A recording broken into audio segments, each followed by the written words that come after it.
వేములవాడలో దత్తభక్తుల సహకారంతో శ్రీగురు వరసిద్ధి దత్తాత్రేయ స్వామి దేవాలయం నిర్మాణం శరవేగంగా సాగుతుంది.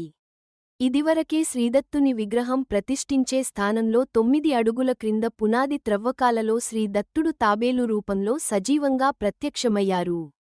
తర్వాత 2 నెలలకే శ్రీదత్తుని ఎదురుగా నిర్మిస్తున్న అర్ధమండపంలో మరో తాబేలు రూపంలో ప్రత్యక్షమై నిర్మాణానికి తమ ఆశీస్సులను అందజేశారు. ఈ 2 తాబేళ్లను దత్తోపాసకులు శ్రీ ఈశ్వరగారి నరహరి శర్మగారి స్వగృహంలో తాత్కాలికంగా పోషిస్తున్నాం. మార్చి 7వ తేదీన శ్రీ దత్తుని ప్రధాన దేవాలయానికి శ్రీ సంతాన గణపతి, శ్రీ సరస్వతీదేవి దేవాలయానికి ద్వారబంధాలను ప్రతిష్ఠిస్తున్నాం. ఈ శుభ సందర్భంగా ఈ దేవాలయాల నిర్మాణం మహిమాన్వితంగా, వేగంగా పూర్తి కావాలని దత్తభక్తులు శ్రీ ఈశ్వరగారి నరహరి శర్మగారు సంక్షిప్తంగా రచించిన పవిత్ర గ్రంథము శ్రీ గురుచరిత్రను 3 లేక 6 లేక 9 లేక వీలైనన్ని సార్లు పారాయణం చేయాలని కోరుతున్నాం.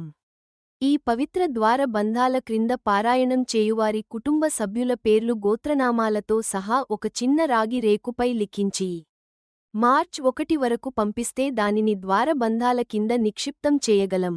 తద్వారా బంధాల గడప పైనుండి వెళ్లే పుణ్యాత్ములైన దత్తభక్తుల పాదస్పర్శతో వారి ఆశీస్సులు కూడా మీకందరికీ చేరుతాయి.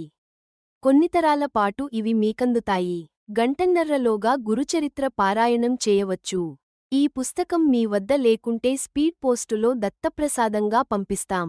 ఇంకా వివరాలు కావాలంటే 9396648880కు రాత్రి 7 గంటల తర్వాత ఫోన్ చేయండి. జై గురుదత్త.